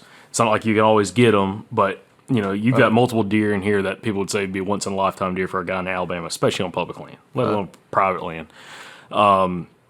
But you've seemed to have been able to figure out what those areas look like, how to hunt those areas, how to find sign there, and be able to get opportunities. Again, it's not a yearly thing, but that they are living there. It's just whether or not you can luck it where you're in the right place at the right time and they come by where you get a shot opportunity at them. Yeah. What's been the most important thing you've realized and learned after trying to target some of those really big bucks and have success with it? But again, it's not that success that happens every year. Like what's been one of those important factors you've learned after trying to chase some of those kind of bucks in Alabama? Well, the biggest thing now, that I've learned, and especially the last 10 years, is, and me and Jamie McKay talk about this quite a bit, is things with the weather and the drought stuff, rain, all that, affecting the big woods. When you think you got something kind of figured out with the way they're traveling, and then you don't have the mass crop, or you don't have this, and the deer adjust a little bit, well, trying to tell yourself that you need to be adjusting, or trying, because I'm real patient about, the rut funnels and edges, a lot of people know that I try to put my odds in my favor by finding a place where 4 or 5 big bucks come through during a rut period to give yourself a better chance. Well, if something happens, say beetle kill or a cut or drought or whatever, you got to try to figure out in your mind, and time that to adjust, making the in-season adjustment. So that's one of the things that I'm trying to get better at, because, you said I'm trying, you almost like insinuate I'm great at it, and I don't feel that, I've been blessed, but still I'm trying to figure some more things out, because to be more consistent at it, to me, you got to be thinking about it year round, trying to figure out, well, if this happens, what do I need to do? What do I need to look at? And trying to learn that during the off season, can be a little bit of overloading, especially when, like what we do, now we're going out of state, then my main area that we concentrate on first, then another area that we concentrate on this month, then another area that we concentrate on this month. Man, you burn your brain up trying to figure that stuff out and trying to figure out how to adjust because some of the areas, they manage the timber different. So learning that, and that, the new wave stuff that people doing now on private land, debating and all that, is taken away, from people trying to learn that. Or instead of baiting and put a camera out, try to figure out how the deer is getting to that. Where, of course, the deer has already learned how you getting there. So doing that, so putting that all into your mind and trying to learn it, and again, go through the year trying to think, well, if it's, paying attention like right now, rain like crazy, and you're hoping that rain is going to grow big bucks, hopefully acorns. You're kind of thinking, well, this maybe if happens first. We ain't had a good red oak crop in I don't know how many years. Is that going to happen? So that'll happen a little bit later when the red oak drops. So you're kind of trying to figure, well, I'm going to have to adjust, late November, December when red oaks drop. So for the does, when the ones that coming in heat around that time frame, because the biggest theory on that stuff is, keep up with the does, because they're going to adjust with the food stuff. Bucks, don't really do that. They're just adjusting where the does is at. So they're going to adjust their travel a little bit. So, and also I was mentioning, I wasn't trying to insinuate like kill all the big bucks all the time, but you've killed a lot of them. But you're able to find big deer. It's this luck of the draw of like whether it's the year you're going to kill one. And the thing is I feel like you're always in the game, but like anything, like you're not always going to win at it. But the thing is, there's a lot of people trying to put themselves in the game, and they're not in the game. Like I'm not in the game currently. Andrew's trying, but I'm not. So that's what I'm saying is like you have a certain mindset of how you're approaching whitetail hunting and the homework you've done, not just this year, not just last year, but the last 2 decades to kind of build up not only the woodsmanship skills, but the knowledge of the woods that you like to hunt, to figure out what is these almost like generational patterns of where some of these bucks like to use these certain areas, the timing of it, and when to go and capitalize on some of these hunts instead of just be, free lucky, whitetail hunter, which I kind of fall into that category where you almost bounce around to spots that you've had some success with, but it's not like a great pattern. It's just like, oh, it's a good day, I'm going to go to this one spot. I feel like you're probably more calculated on when and where and how you hunt. And I think there's a lot of value to be learned from that, more so than just like, oh, I'm just got lucky killing some of these big deer, because there is luck that plays into it, but also there's a ton of homework and experience behind it that I think capitalizes and makes you have had the success that you've had. And that's what we're trying to kind of highlight. And really, I mean, there's a lot more kind of on that conversation of it, but like one of the big things I'm thinking of is the importance of these annual patterns. Like you just mentioned earlier, like trying to find a spot where you've had evidence of, maybe 5 different mature bucks, like big bucks, kind of, for some reason, they all kind of come through a certain area. They don't all live in that area, but during the rut, they kind of shoot through a certain area that you might have an opportunity, and that takes years to kind of find that. How in your mind, how have you trying to built up, I'm going to say a rolodex of different areas based off trail camera data, hunting data from you spending time in the field, and sign to kind of pinpoint those areas? The camera's part of that, but also, Kathy's a big thing. That part. So, my main hunting partner is Kathy. So, figuring that out with her, and then figuring out, how to access, because that's one of the biggest things is how to access these places and get into them without causing too much stuff, and being able to get her there, and then me get out and get to my place. So, that part of it, is hard too. Then the other thing you got to kind of figure out is people. Other hunters. So how could that affect? So you got to kind of think about that. So it's a bunch of that kind of stuff to try to think about. So it's and eliminating over the years what this didn't work. Then of course the journal, that daggum journal, I can got like every year or 4 times a year, whatever. I'll go back looking through that thing, seeing what was going on during time frames. I write down as much stuff as I can that means something. I don't write down frivolous stuff. If it's a good buck I've seen or something happened that caused something not work or whatever, I write that down. Then, of course, I save in pictures, camera pictures of these dates and these bucks and try to correlate it with that journal. And then, of course, what Kathy sees, so the more information and kind of, again, the things that didn't work, stay away from that, trying to adjust, and try to figure out why that didn't work and then move on from it and, do something else. All right, guys, it's the dog days of summer. You're getting into August here, super hot here in the deep south. Just wrapped up doing a podcast. We're actually out here at the pond fishing and working with the dogs. And one thing super important for us this time of the year is having something that we can wear that's lightweight, breathable, but also dries really quick. And one shirt we've come to love for these conditions is the Tibby Everyday Button-Down shirt from Mossy Oak. So speak about quick drying. Weller, the small muzzleader, just came over and shook water on me about 5 minutes ago, and the shirt's already dry. So again, this is a fantastic shirt. Whether you're going to church, you're going scouting, hang out this summer with family, or going out in the town, it's a fantastic shirt that's super lightweight and comfortable, especially with a 4-way stretch. You can check out the Tibby shirt at mossyoak.com. Another thing, because I do want to touch on the journal aspect of it, or journal that you do, but also you mentioned this earlier about like conditions and like with drought, or like, when you're having like drought years, bad mass crop years, good mass crop years, wet years, warm falls, cold winters, stuff like that, and any kind of combination of any of those. Do you ever see patterns and pay attention to, I know you do pay attention to it, but do you ever see patterns where certain years, like again, when we had a real bad drought last year, bad mass crop, deer do a certain thing, can you go back to years ago when you've had a similar hunt and you took good notes of like how deer moved and fed in those kind of conditions? And is it similar when you have similar conditions years later? Or same thing with like wet years? Do you see any kind of commonality between years to years with similar conditions, and you can kind of revert back to like what you've seen in the past? To me, like what I feel the best about is the weather we got right now. Green, got plenty of browse. Hopefully the acres drop. The deer are in good shape. Bucks are in good shape. So when it comes hunting season, them acres start dropping, I feel like the bucks travel more. They move more. And most of my success has been during major mass crop years.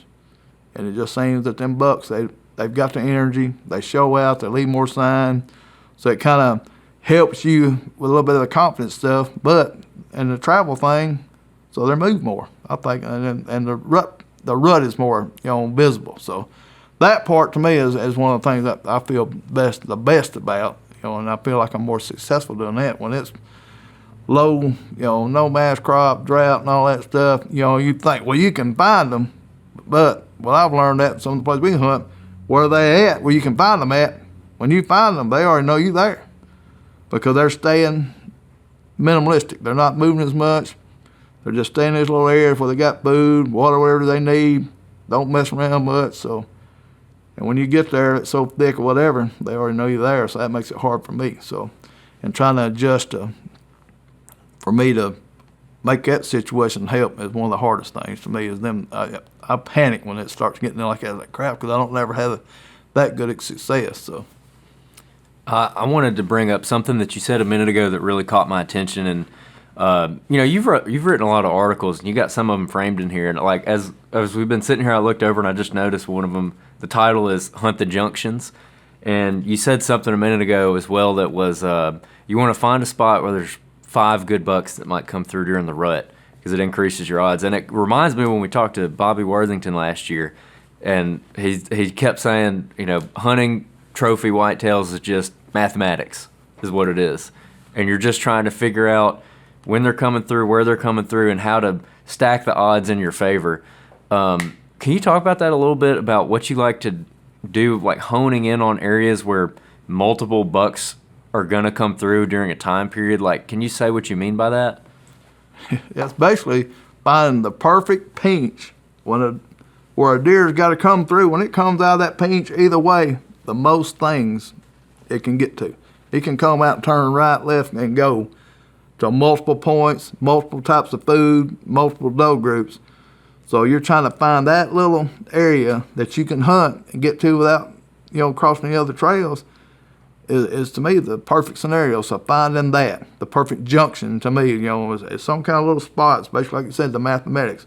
One little key thing where a deer has to pretty much come through to get to 12 different things here or coming from 12 different things. That's the perfect place to me, and that's, Bobby calls them he calls some stuff like some long range funnels. Yeah, and short range funnels, but I'm trying to find the smaller point or pinch that when they come through there, they've got multiple ways of going, but they got to come through that little area. So, okay, I'm getting off in the weeds here with this one a little bit, but I got to ask, when you do that, are you looking for the areas that the deer are going to be first? You're like, oh, here's good bedding, here's a bunch of oak trees, here's this, here's that.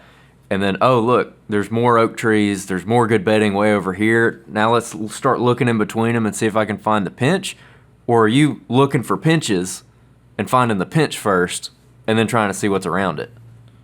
Well, it's kind of both ways similar, but you can do it both ways. You can do it with food or you can do it with bedding, but I would prefer that pinch where they're coming out of what's like a bunch of nasty pines or cut over stuff or whatever. Then they go this way when you're looking at topo maps or aerial views, different food sources, or different cuts or fresh cuts. Because some of that stuff's going to adjust by the timber companies and stuff like that. So, and then I prefer like one. Hopefully, it's a little bit closer to some bedding, but not too close. So it's kind of basically a mixture, multiple different things.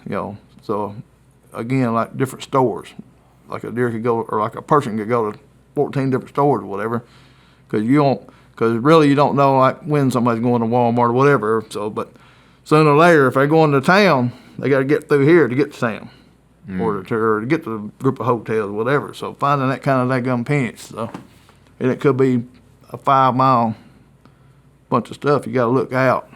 Don't stay too tight. Look out, different things. Because a buck, 5-6 miles, pretty quick during a rut or whenever he's making a route or something. So, yeah, that's been one of the interesting things about social media and trail cameras these days. Is you kill one of these big recognizable deer, and I'm sure people just come out of the woodworks. They're like, I had that deer on camera way over here, and you kind of learn more about how far they're traveling. Mm-hmm. Now, in those pinch points, how do you know it's the right pinch point?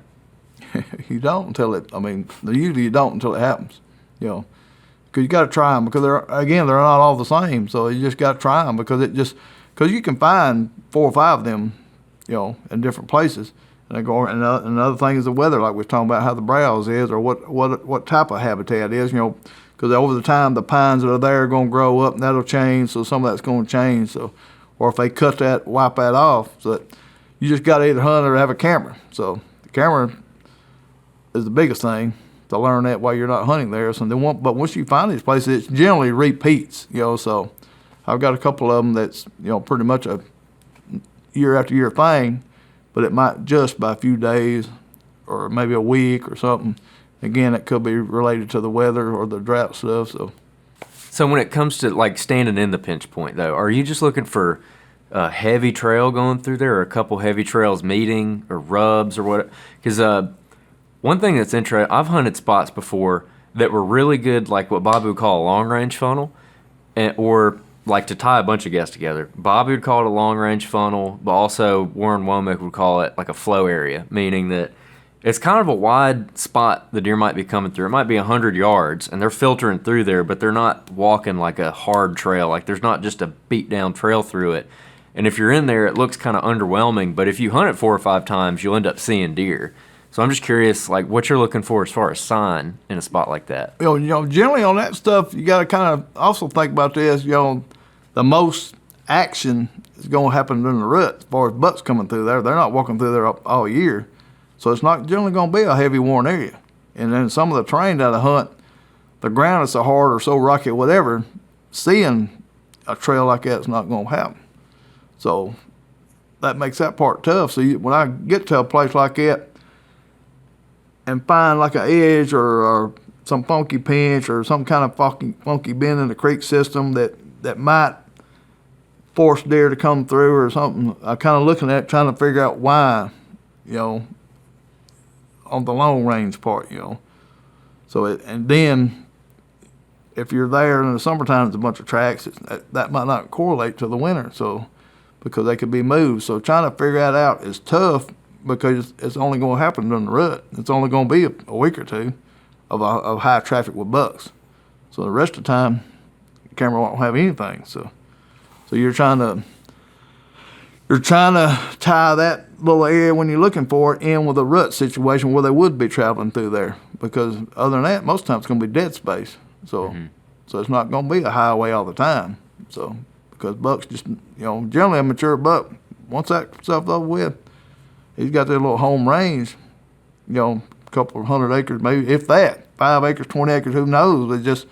He's going to stay there where he's safe at, and then at night every now and then he'll wander off. But he don't have to go through there until he knows going looking for them girls. So, and another thing you mentioned too, you were saying that you want to find a good pinch that connects a bunch of areas that a deer would be interested in going to that you can hunt. So yeah, that's another thing I forgot to bring up is I got to hunt it. I want to be able to bow hunt it. Because anything I can bow hunt, I can gun hunt. But not anything I can gun hunt, I can bow hunt. But during these mountain areas that we hunt and stuff, you've only got limited gun days. So the prime time, I want to be where I can bow hunt and gun hunt. So 90% of the places I got to hunt these pinchers, whatever, bow range. I can shoot them with a bow. So that's the things I'm looking for, not the bigger ones, because I want to be tighter. Everything I do is always tight. So. Yeah, and then what about access to? Are there just certain spots that you feel like you just can't hunt, like you can't get to them without blowing everything out? Yeah, if I have to walk through a bunch of thick stuff that that you just know deer they're going to be using and whatever, I'm trying to pop through some kind of dead space or open woods or whatever, or come across some point to get to that where I'm straight to it. And I'm some people don't like it. I'm a in and out same way. But nearly all the time. Sometimes I have to mark something like a trail or something. I have to mark it where I got to get across it. I always have to ease up, make sure I step over. So don't walk through it. So and then when I'm setting up, I can shoot to that. And it just depends. There's only a couple of them, but 90% of them I can walk straight to them, straight out, all pretty much dead space. So. Okay. And some of that big wood stuff, when you run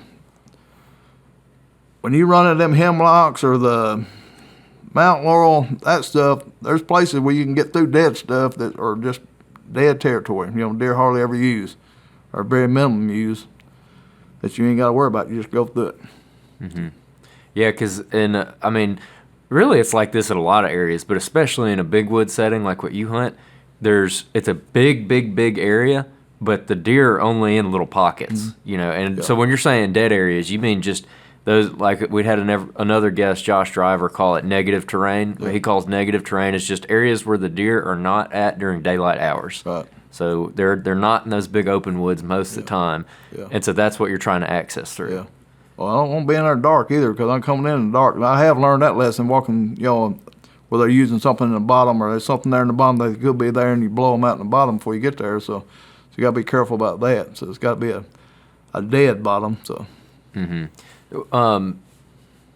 when you see deer in those pockets, like what's been your experience with that? Like, is that something that you've kind of known throughout the whole hunting career, or is that something you started picking up on after a while? Because Jacob and I, where we used to hunt a lot, it's not really. Some people call it big woods because it's all timber, but it's cut over country. A lot of it's really, really thick. And we even found that to be the case down there, where you'd find deer sign, and there's kind of deer all over the place. But when you found them, and you like really found them, you were on them. Like there'd be a bunch of them stacked in a little area, and especially the longer the season went on down here, the more concentrated they get because the leaves die and the woods get open, and so they get sucked into those pine thickets, and then you get a couple gun hunts coming through like you're talking about, and they get pushed even further, like tighter into these little bitty areas. When did you kind of start figuring that out, or what's your experience been with that? It took a while, but just getting away from all that pretty sign, all the fancy rubs and all that, because 90% of the places where I kill a deer, you go in there, stand there and look. You try to see a rub or a scrape or anything, you won't see it. So trying to find a place on how they get to them places, how they accessing and getting them places, what pinch is that, and how they getting to go look for the girls. So it took years, of hunting scrapes over and over and over and rubs and all that stuff. It just took a while to get away from that.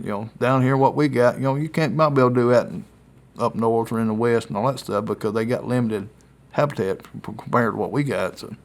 Yeah, that was one of the things I was getting at with the flow areas or those big funnels that I was talking about earlier. Is they're kind of hard to identify if you're fixated on finding sign because, I mean, whether you get them on camera or whether you see them walking through there, but usually the buck, he's just walking through. He's going from point A to point B, so he's not stopping and like rubbing a tree or working a scrape or anything. He's literally just transient, walking right through it. Yeah, and you got to be set up ready for that stuff because just like you say, they're coming through there. They ain't stopping to eat. They ain't stopping making a scrape. Whether they're going from point A to point B. So you're trying to set yourself up where you can make sure you see something in time to get drawn and all that. So again, I'm setting up everything where I can bow hunt and then gun hunt is secondary. So. Now, this buck behind you, I want to talk about him. We covered it right when you killed that. We had you on the podcast, and I think you just killed your really wide deer. And then maybe it was the following season you killed the big buck, that one behind you that the viewers can see. 2 years. 2 years later?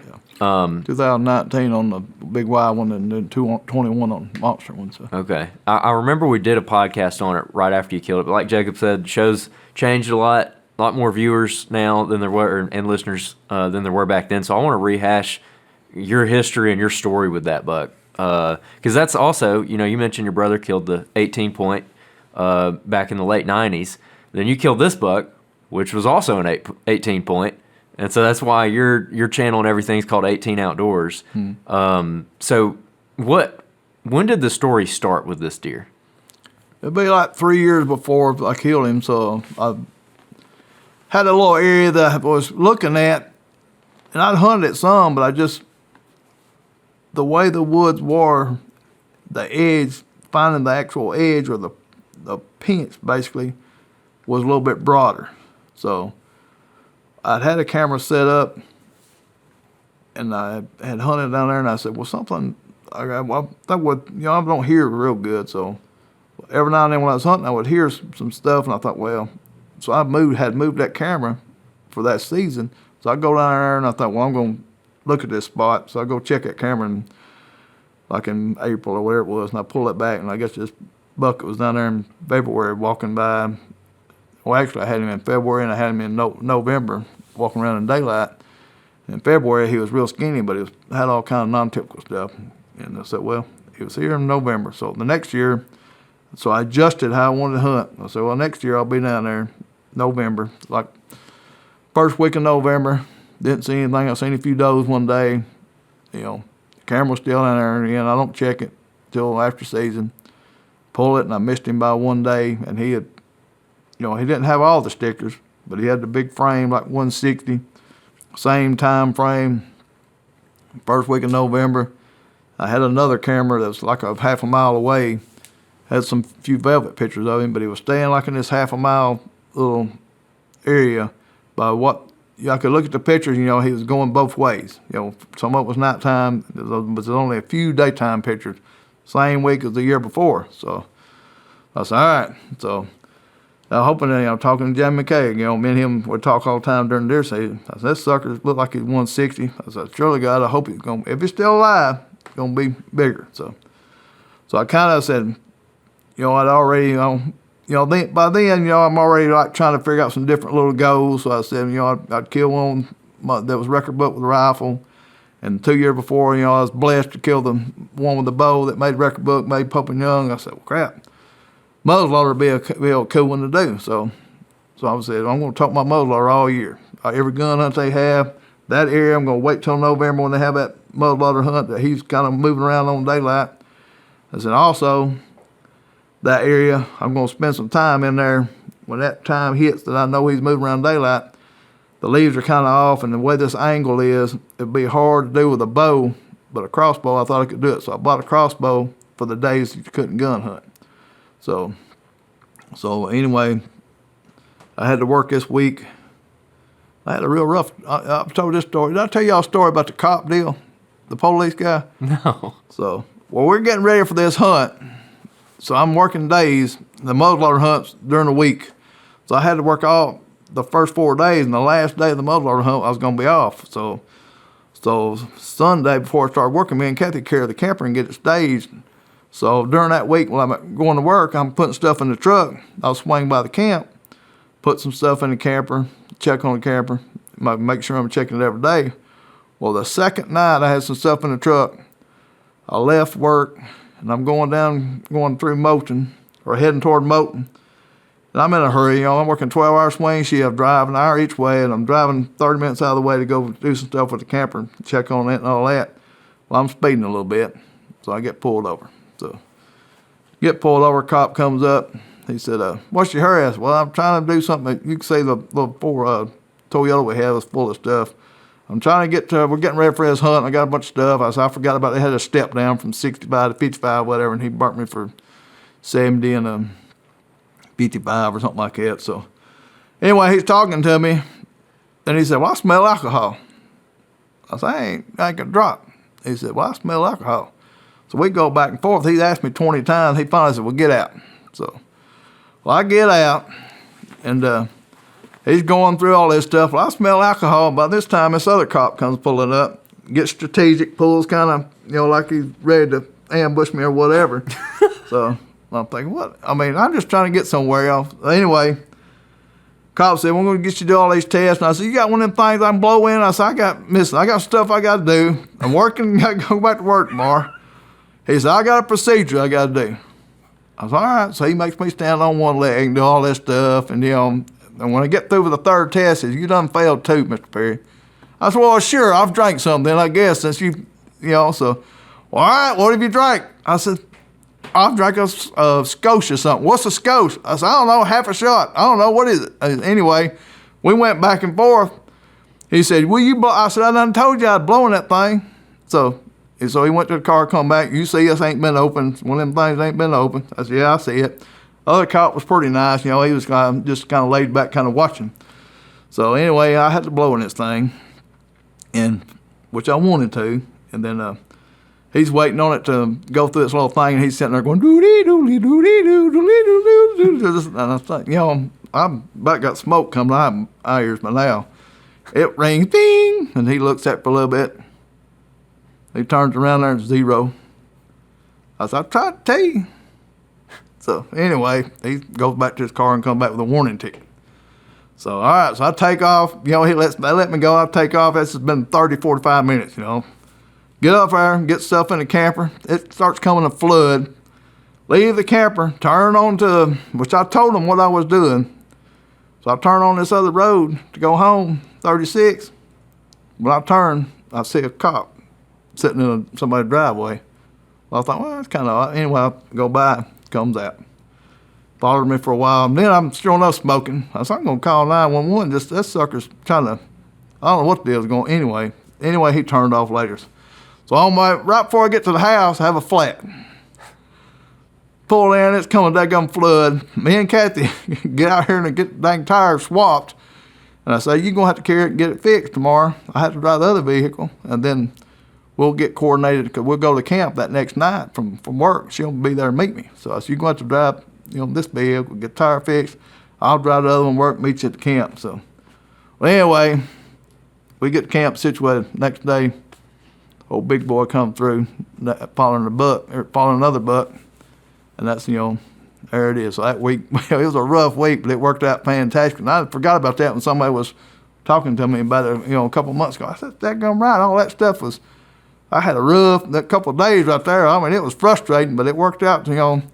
I tell you, like I got to camps. I'm glad to get here. We'll just sleep in and do whatever. But no, we got up. Me and her went, got her set up, and I got down there and 9 something. Here comes this buck through. Acorns everywhere. He's eating acorns, and I'm watching him. He goes up to that big old white oak. He's peeling around. Nice 6, 7 point. Any other year, I probably would have busted him.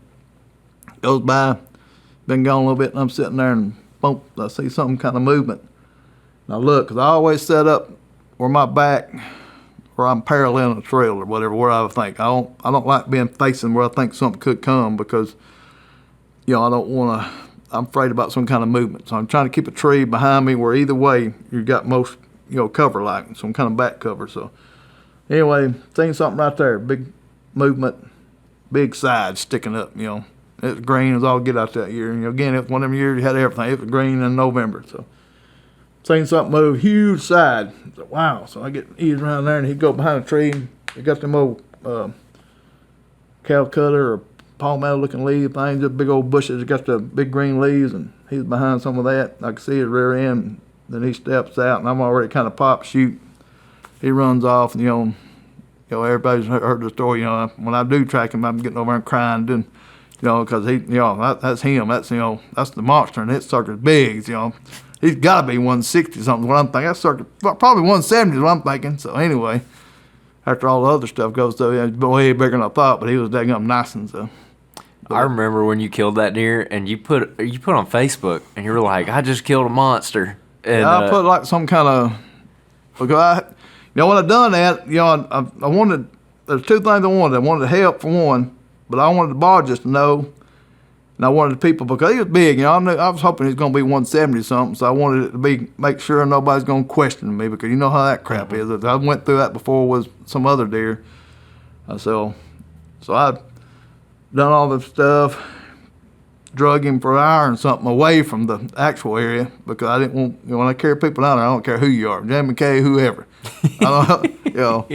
Jamie, I called him, of course, he's hunting, he's in the woods, you ain't gonna get him out, so I had a couple other buddies to call him, some of them were scouting, so, but anyway, I got a hold of the barge and said, listen, I've killed this big deer, I'm pretty sure he's 170 something. I said, he's a daggum nice one. If you can, well, I'm here. I said, good, wait for me to get there, so. Got a couple of buddies, we ended up 4 of us, and they picked Kathy up, went down all that, got down there and got him. And when we got up there on top where I could get a little bit of signal, I put like something like huge or something Alabama buck with a muzzleloader, huge, something like a huge anyway, done it where just letting everybody know. And of course, it took me 6 or 7 hours or more to get a picture out because of what we had to do to get him out. So yeah, we were waiting. We were all waiting. I saw that and I was like, you see someone be like, man, I killed a monster. You're like, oh, I killed a good deer. And I remember we were waiting all day and we're like, man, we ain't seen a picture of this deer yet. And then when you sent it, we're like, oh, he killed a monster. Like he wasn't. When Perry says it's a monster, bro, There ain't no ground shrinkage. there ain't no ground shrinkage. Yeah. So what did he end up scoring? 196 and 3/8. Again, I was thinking 170s. We got up there at checking station, and Kevin Pugh, the biologist, he's certified Boone and Crockett score and stuff. And he said, well, I'll rough score it, So we go over talking. By then, a bunch of people done got there, so we're talking and hanging out, and he said, all right, I got through with it. He said, I just roughed it, but I think it's like 194. I said, really? So we can get everything took care of. Me and Kathy get him in the truck, and we drive. And I've already called my tax number. I said, I want to bring him to you. I want him full body mount. I said, I just cut enough to get the guts and stuff out. I said, he's all right. I'll meet you at the shop. So we got to camp. And on the way to camp, I told Kathy, hey, ain't no way. He's lost it. Something ain't right. This ain't no way. There's no 194 or anything. So I kind of throw that out of my mind, So we get to camp, get him skinned and all that. And then, of course, I'm a big Buckmasters fan on the scoring system. So I call Steve Lucas and say, hey, got this big one. Carry on, get him scored as soon as I can. Don't, get the minimum shrinkage and stuff. So we set up a time frame, and B.J. Davis, he called me, I think the day before. He said, Buck, I'm thinking special. If you don't care, I want to come video. I said, yeah, sure. Come on. Then I'm driving down there. Wes Moy calls. Well, I'm heading down there. He said, hey. He said, I've been looking at this, Buck. He said, I think you're going to have state records. I said, you've lost your mind. I said, what are you looking at? I said, Chad Morgan's bucks, I took her 190, 190 and something other. I said, ain't no way. He said, I think you're going to be surprised. I'm telling you. So we talked, anyway, getting down there and to Montevallo is where Steve Lucas works at. Got some kids there and stuff. They video and we're scoring and all that. And then when they tell me that, and I was like, man, you could have, I was about to tear. I wasn't expecting anything like that. Was not. That's not what I was looking for. Yeah, I was trying to get in the record book with another weapon. So, but it was it was an amazing day. So Started out trying to get just a record book buck. You killed the record buck. I'll take it. But again, that's not what I was wanting to do. But hey, things happen. So yeah, things happen. but now just try. I like to. Another goal now is I'd like to get one more on Alabama that's like a 170 or plus or something like that. So, but yeah, then do some out of state stuff. But I did a couple years ago. I had a good one that got away. Funny story, real quick. So, Michael, you and me hunted Iowa. I think it was January 2022. Yeah, that same. It was the same year. Okay, we're going to Iowa. It was you, me, your brother Matthew. And we go out there. I'm like, yeah, I'm getting excited. And I'm like, man, we could kill a big one. I'm like, Michael, you could kill one bigger than out there. You were like, you said something about like, I hope that doesn't happen. Like, there ain't no way that's gonna happen. Like, that'd be like, you just have that giant buck and then, 4 months later, 3 months later, kill one bigger, which didn't happen. We didn't see any deer that big on that trip. But we seen one big one. We did. Matthew never seen it. Well, you seen it too, wasn't it? One monster one. I think it might have been that one that you ended up killing the next year. yeah, I'm trying to think. I've kind of lost. Yeah, because I know y'all did see a real Yeah. big one, kind of back in that same area. Yeah. But still, like, it was funny that like afterwards, you said something like, I don't want to kill one bigger than that. I want my biggest one from Alabama. Yeah, that's what I said. I said, I hope one don't walk out that big or something like that. Because I just, I didn't want to take away from that because, it was kind of a unique year. And I said that would have been rough, having to deal with that, but hey. Yeah. Well, That's so funny. Michael, one thing I really like about you, I really respect about you, is your willingness to help so many people. Mm-hmm. You do a lot of like your hunter hangout nights and have guys come over, and like I think you just had one not long ago. I think it was Jamie was here, Jamie McKay. Mm-hmm. I think you've had one with Wes Moe. He came up here before, I think. But your willingness just to like talk to people, I know you've taken a couple guys scouting, stuff like that. It is really awesome to see because there's a lot of guys when they get to the point where they're truly trying to target giant bucks, they're so closed off to the world, they don't want to talk about absolutely anything. And I know you don't share all your secrets either, so which again, understandable, but it's one of those things that's like you're so willing to be super, like you're such a positive representation of what trophy hunting and public land hunting could look like. And I really appreciate you being willing to not only just talk to us, but talk to so many different people and go to all the different expos, share stories, talk to people, give people advice, because it is really meaningful. And there's a lot of guys out there that aren't willing to do that, unfortunately. So you're one of a kind, my man. So I appreciate it. I appreciate it. But that's one of my things that, when AON magazine started, and I run into one of them at one of the men there talking to them, and they asked me about writing some help to things, help to articles. So I started doing that because I didn't, we went through a lot of trials and tribulations, and again, it took me, I was 31 years old, the first one I put in the record book, I was 41 or 42, so I wanted, I was willing to help, and then plus I wanted to promote what you could do on the public land, so I started doing some articles and doing every year for AOM, I've done it for 14 years, doing little help articles, pro bono help articles through the hunting season, tips and stuff, and updates, so. Because, we're kind of like a community to me. I like helping people out. And, I've got some great friends that's involved in it, and we share stories and stuff with. Some of it you got to be careful with because there's some people that got ulterior motives. So, but I always want to promote it, and I always wanted to promote the land it comes off of because I want you to be able to to be aware of what you can do. Just like, I've caught a lot of negativity over the pictures. Put pictures of them bucks in front of signs. He was in front of sign. All and pretty much every deer I kill, it's a good one's going to be in front of the sign to show what that area can produce and how you, if you want it to, what goals you can set, what to look for. Because how would you like Iowa? Say one thing, we want to go to Iowa. Well, why do we want to go to Iowa? Kill big deer, and there's big deer that get killed there, and people talk about it. Yeah, you see pictures of it. Bigger Saskatchewan, world record buck. Pictures of it. Everybody knows about it. So. Buffalo County, Wisconsin, Pike County, Illinois, everybody knows, big buck area, you know by seeing pictures. So how do you know what to do if you don't know what the potential of the area is or what your skill potential could produce without seeing these pictures?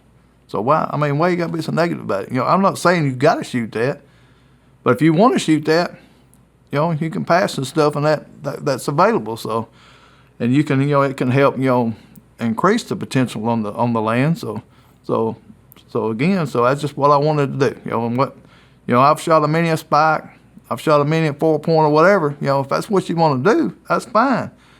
But don't be negative on me for posting a picture of something big and you're shooting something little.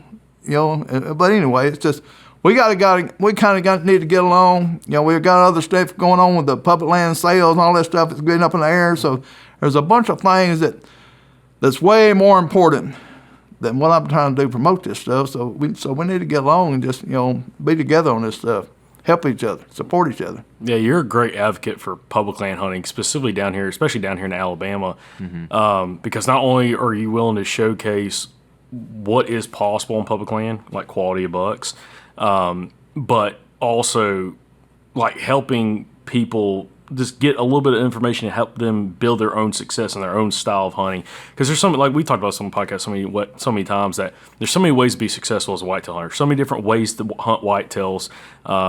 There's so many different ways. Right. But you have a certain way that really works for you. There's another guy. There's guys that we'll have on sure later on this year that do complete opposite of what you do, but they're still successful in their own right in their own area of the country, the state, or wherever. Well, you got to adjust to different areas. Like I hunt some swamp stuff too. Going up north and the west. Adjust. Like somebody asked me, "What stand do you use?" Well, I don't use a stand. I like a toolbox. I got.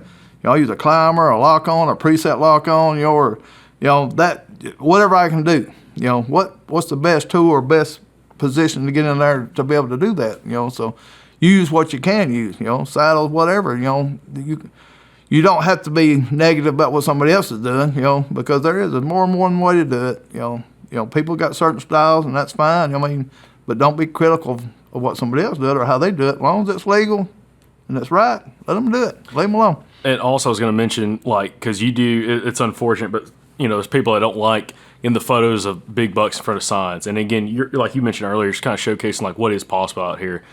Maybe encourage some people if they do want to pass some deer. There are some big bucks out here. You can learn, find some of these big bucks at some point. But also because, especially in Alabama, there's other states that deal with this as well. A lot of our public lands are leased properties. We are losing quite a few of them. One is. Every one of our Alabama guys who's been hunting Alabama for a long time, past guests, have talked about Wolf Creek. Wolf Creek is no longer around WMA. It seems like everybody we've talked to, that was the place to go and hunt back in the day, and it's gone. Kathy's first deer she ever shot was on Wolf Creek. Well, and to advocate for public land use, and then also talking about, making sure you're going out there using the resource correctly, having people that will fight for public land access for us, especially down here in the deep south, is super critical. And the only way you can do that is, encourage people to, check out the resource, use the resource respectfully, right. And enjoy the resource. Yeah. Because if we don't use it, we don't enjoy it, we're probably going to lose it. Right. That's another thing with the electronic check-in stuff they're doing now is, they're keeping up all that stuff, the usage, So if we ain't using it, if it ain't getting used, what are they going to do with it? Sell it. Right. Or get rid of it. Or, or not renew or lease. Yeah, they're going to do something. Right. Or put less dollars in to manage it at the very least. Yeah, that's another thing is we don't own that much land in Alabama. The public don't. So a lot of it's leased or families are letting them use it. So that's another thing, you got to kind of worry about. Mm-hmm. Absolutely. What you got, Andrew? That's it. You good? Okay. Awesome. That's it. That's it. And he was all quiet. He's like, "That's it." Well, Oh, you mess up the flow. Cut all this. no, it's all God. right. Leave it in. It's good. You ain't Behind gonna the hit scenes. that, are you? Yeah, man, all shy. No, but Perry, we really appreciate you doing this episode with us. Again, I think you're a great advocate for public land hunting, a great advocate for sharing some of your knowledge over the years and encouraging others to get out there and go do it as well. You know, there's not a problem, you know, shooting whatever is legal, but if you want to get to a point of being selective on what you're harvesting, there is amazing opportunities, especially in the Deep South. Oh, yeah. Even a state like Alabama, it's not really known for giant bucks, but you put time and effort, hunt the right areas, you always have an opportunity. You got a chance. Always got a chance. Absolutely. Well, appreciate you letting us come down here. All the viewers out there and all the listeners, thank y'all for watching and listening to the podcast. And we'll catch you back here on the next episode from the Southern Outdoorsman. And like my t-shirt says, y'all stay Southern.